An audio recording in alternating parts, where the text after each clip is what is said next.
Mahahaba din ang katawan para din yung anak ni Luwa. Oh. Kaya ta, yan. Tutulog na kaya? O, may kakakain-kain pa eh.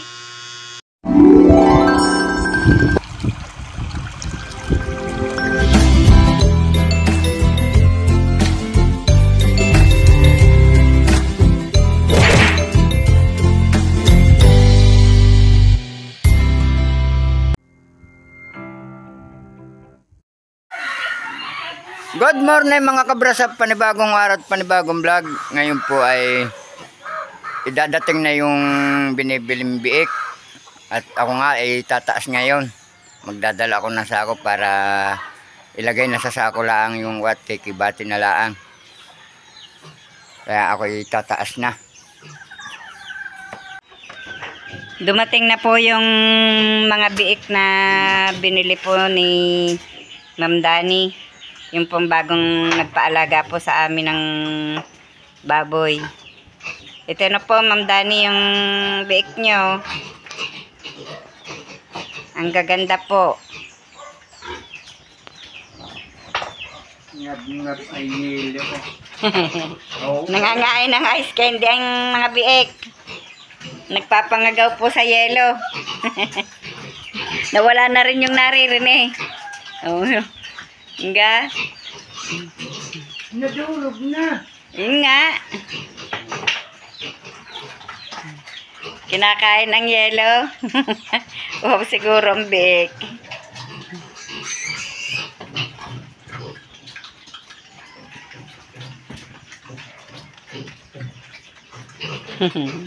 Ana, nandito kayo sa Tamayo. Wala na kayo sa Talaga.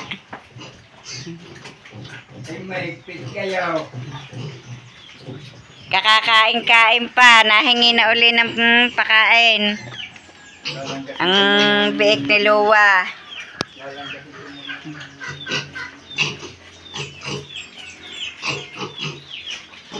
Maganda rin kumuha din ng inahin sa biik na rin, oh. Mahahaba din ang katawan para din yung anak ni Luwa. Oh.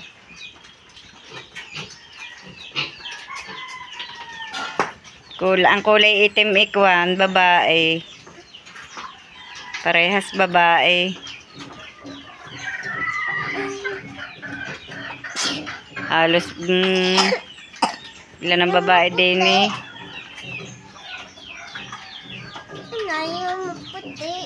Dalawa ang itim.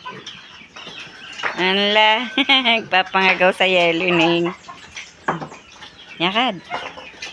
Natingnan na hali ang ang biik. Mainit pa naman ay babantuan ko na lang ako. Oo.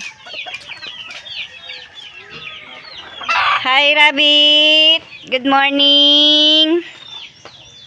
Good morning sa inyong dalawa. Tinapon nyo naman ang inyong mga painom. Tinapon nyo ang inyong painom. Andito na po yung aming bisita, yung pong nagpabili po ng magpapaalaga po sa amin ng biik. Po sila.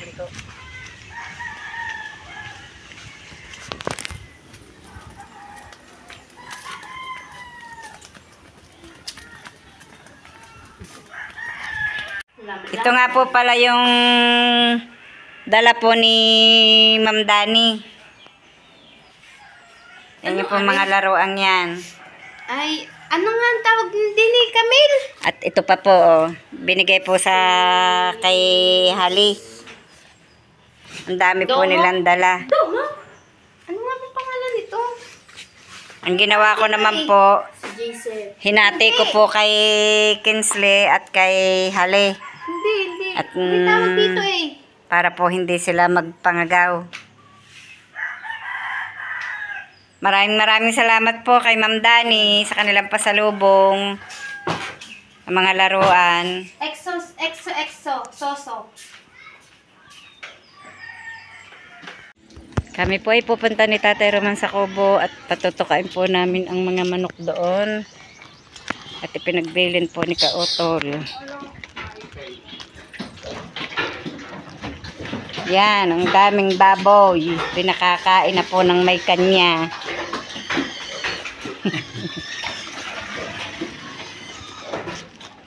Sa Gihilera, puro nakain. Ang mga baboy damo, tatlo. Yan, malalaki na ang mga biik. Tatlo ang itim.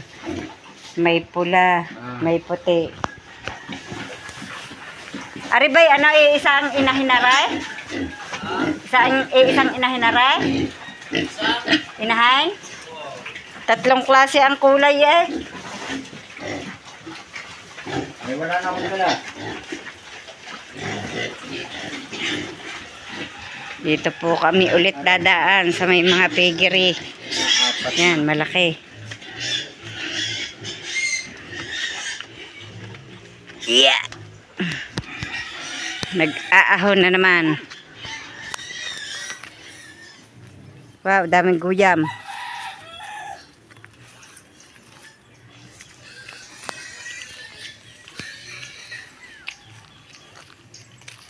Yan, puro piggery, oh.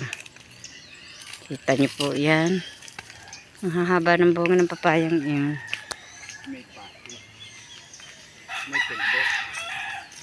Baka naman yun ay sinungkit kaya gayon. Sayang. Tigasin ang loob niyan, ana, pagayan na. Yung matitigas ang laman. Ang lalaki po ng bunga eh. Ang hahaba. Di ganyan kalalaki ang papaya natin doon. Yung natumba doon, ana. Iniwan na po ako ni Tatay Roman eh. Hindi po ako makabilis ng lakad. Madulas ang daan. Mabuga.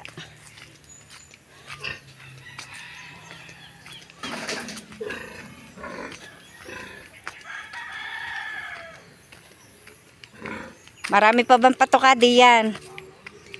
May sabugan mo na lang ng tigka-kaunti. Ayan na naman po ang magandang view.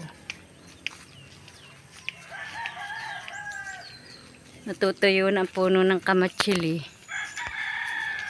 May panibagong dahon. Ang tahimik dito. Walang tao. Bukas pa daw po ang dating ni Nakautol. Yan, ang mga manok nag-iintay na po. Ha? Ha? Parang may nagpatukan na ng manok. Busog na eh. May nakapagpatuka na daw po. Baka si Kadiditi galing dito. Ayan ang tasang yan, baka makapatak. Ang sa ibabaw ng lamesa. Doon mo ilagay. Wala nang patuka rin na kakulong. Oral. Nakakulong din eh, may nakakulong na isa. Yan, may mga sisiw. Yan po ang manok nila.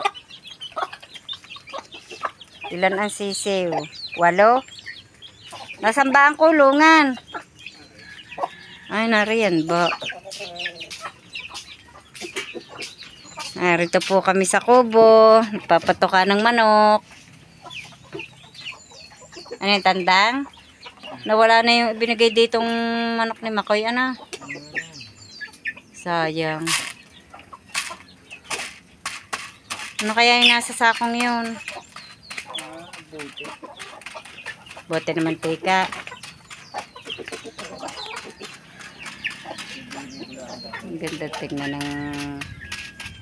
ng view dito. Ang sarap naman po dito ng hangin. Preskong presko. Wow, daming hinog ng bayabas.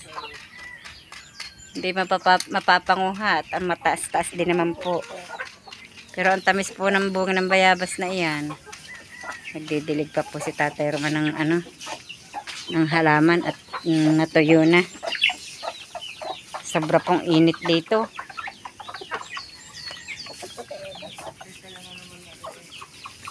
Paano nga ay kuwan? Hindi na didilig lagi. Yan, nakaykay na naman ng manok ang halaman. Yun pa, yung itaas na yun ay nakaykay ng manok.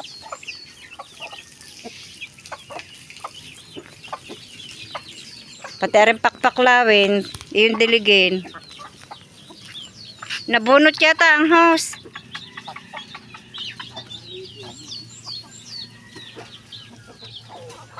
Ang ganda na po ng halaman nila, oh. Itong murado kung tawagin. Nautay-utay na po itong patagin. Ang lungkot ng bahay pag walang tao.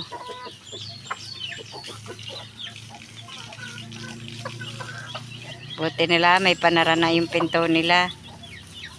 Kahit nga naman sila'y umalis, iba-iba. Ang drum nila hindi iniipunan ng tubig. Pinabayaan lang doon.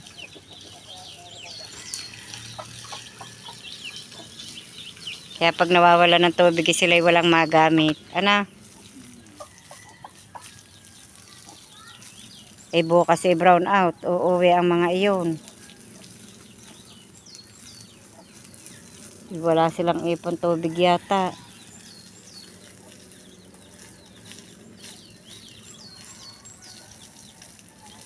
Linisin mo kaya isang drum na ipunan mo. Bago takloban. Saglit lang naman yun eh.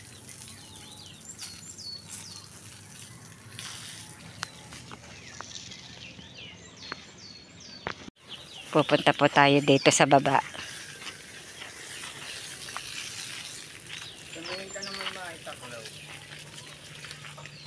May mga sako dyan eh, yun. Tsaka may mga plastic ang sako din eh ah. Titingin tayo ng plastic, maitaklob dyan sa drum. Linisin mo isang drum na arit. Wala mga yung tubig bukas pagdating. Kaawa naman, wala magagamit ang mga yun. Yan, ginawaan po pala nila ito ng kanal. Oh. Handa na po pag umulan.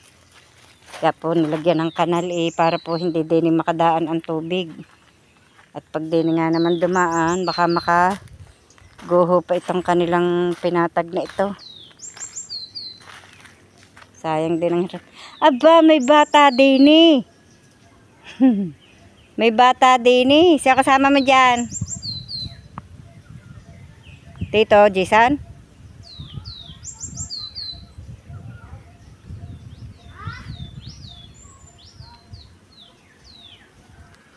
Daming bunga ng mangganika, panalig. Ang daming bunga ng mangganika, panalig.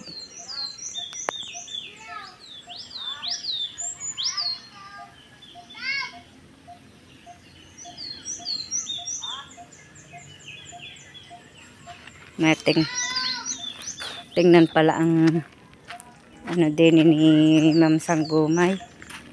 Ang tanim kaya dining mga gabi. Ay wala na. Nasaan na kaya?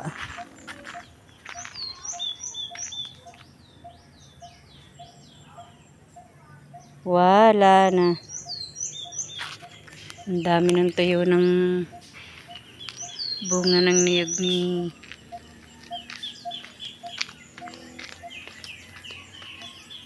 Ma'am Sanggumay.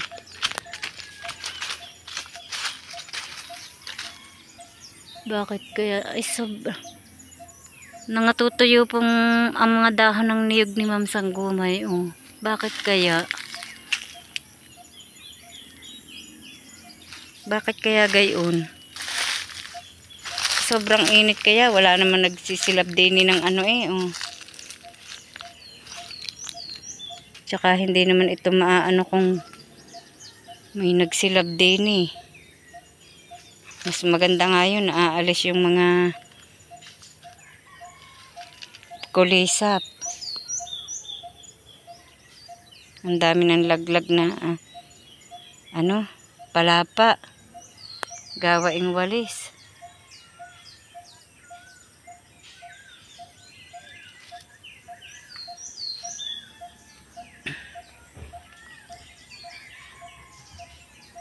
Tuyo na ang mga dahon eh. Maipon pala ang niyog niyan. Ang dami. Ang dami ng bunga ng niyog ni Ma'am Sanggumay.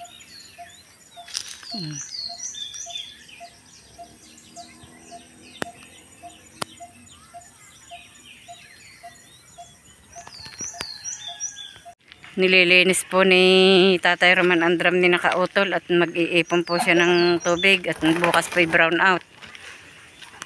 Dadating po mga yun wala silang tubig. Saan nilalagay yan? Dapat hindi dyan. May initan niya. Sarado ang pinto ha. Hindi. Nakalaki yata yan. Ako na yung kanina. Bukas pala. Ba't mo ako tinatawag?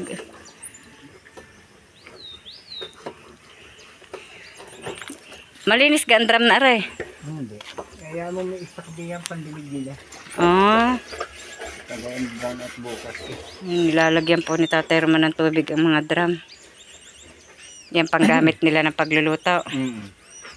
Dapat doon sa itaas na iyon. Hindi, di yun kulay. Saan ba sila nagluluto? Doon. Oh. Hindi, layo ng kukunan. Pwede doon. Pwede mo nalagay doon.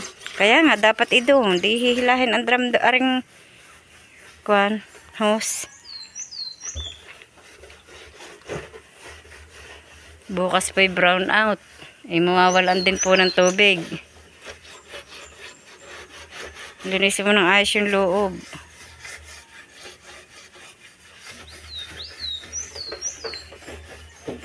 Hirap din naman ng walang magagamit. Baka mga ihapon pa dumating. Ay 6 to 6 daw bukas ang brown out. 6 to 6. Alas 6 wala ng alas 6 uli magkakailaw.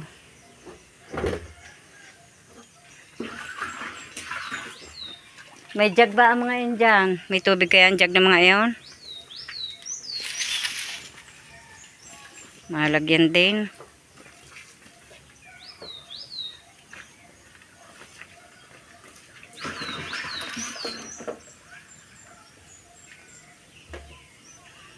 Dadalwa ba ang drum ng mga iyon? Kala ko 4 yan.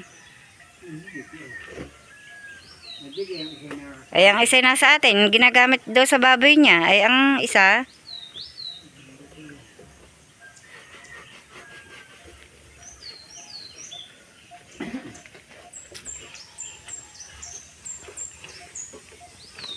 Nandito na po si Nakautol. Dumating na. Yan, maraming salamat kay nanay at kay tatay. Yan, inpunan kami ng tubig. Dahil bukas nga daw po, wala daw pong kuryente. Siyempre, kasabay nun. Wala tubig. Gawalis na si Bloomy.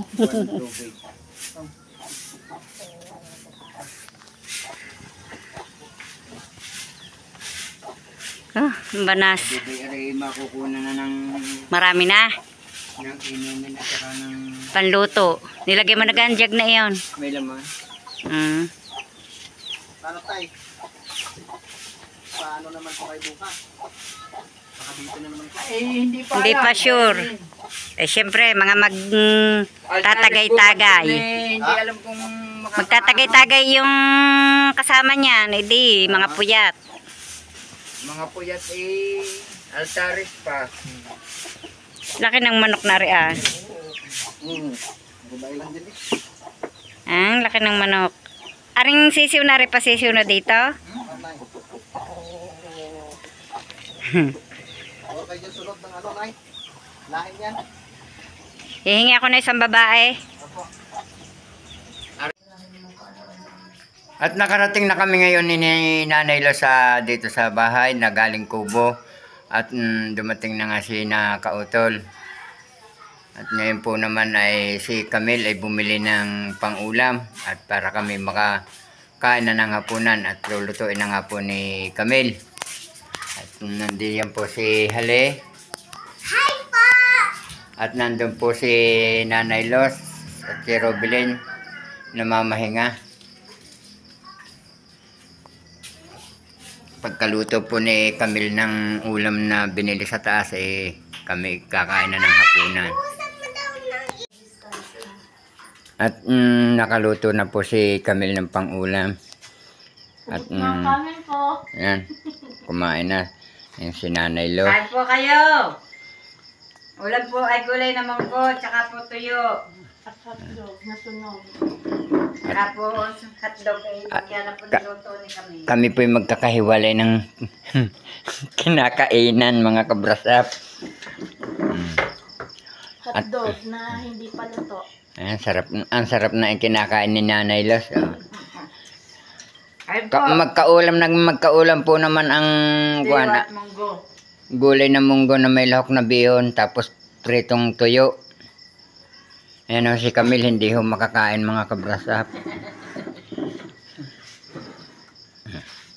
Kaunti na ng kanin po. At ako'y kakain muna din.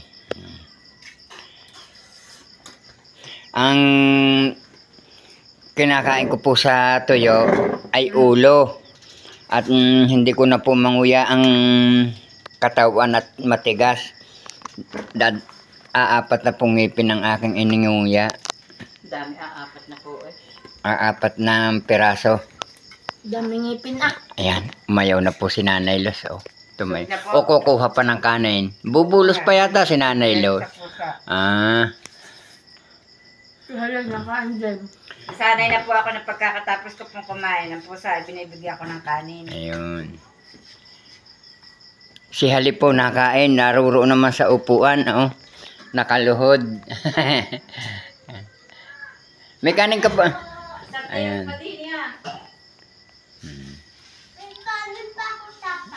Ha? May kanin ka pa? Sige. At kami po tapos na kumain at yan na nga po si Camille, nagliligpit na. Naubusan po ng wala pang tulong yun ang grape po namin. Tuwing gabi po'y pinapatay. At nag-iipon po sa tangke ng tubig.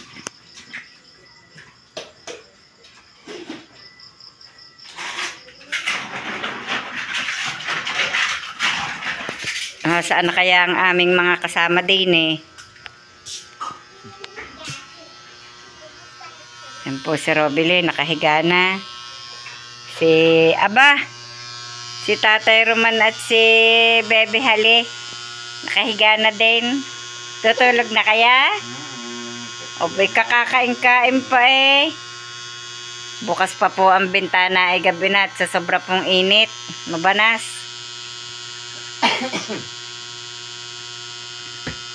Hi muna, Bebe. Hi po.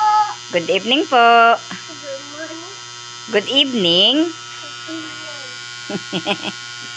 Huwag isunod yung bibig na init. Mabanas, Bebe.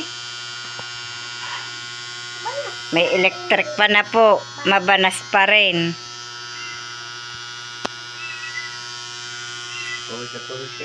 Kabanas nga. Ay. Dito po hanggang ngayon ay Pasko pa. Ang Christmas light ko po hindi ko na po tinanggal. Naka-Christmas light pa hanggang ngayon. Hi, Concho! Ay, hindi ka kita madilim. Kumain na si Concho kanina. Inay. Po. Ba't hindi kayo sumama na Christmas? Bakit ako sasama? Saan? Bakit nga ako sasama? Sa pupunta? Hindi naman ako niyaya eh. Masarap pong umungkot din sa labas. Masarap pa pong umungkot din sa labas. Diyan na kayo. Sinarado ko na po ang pinto. Mga aso'y napasok. Hi po! Hi po. Marami pong salamat sa patuloy niyo pong pagsubaybay hanggang sa dulo ng aming vlog. Saan man po kayo naroroon, mag-iingat pong palagi. Bye-bye and God bless.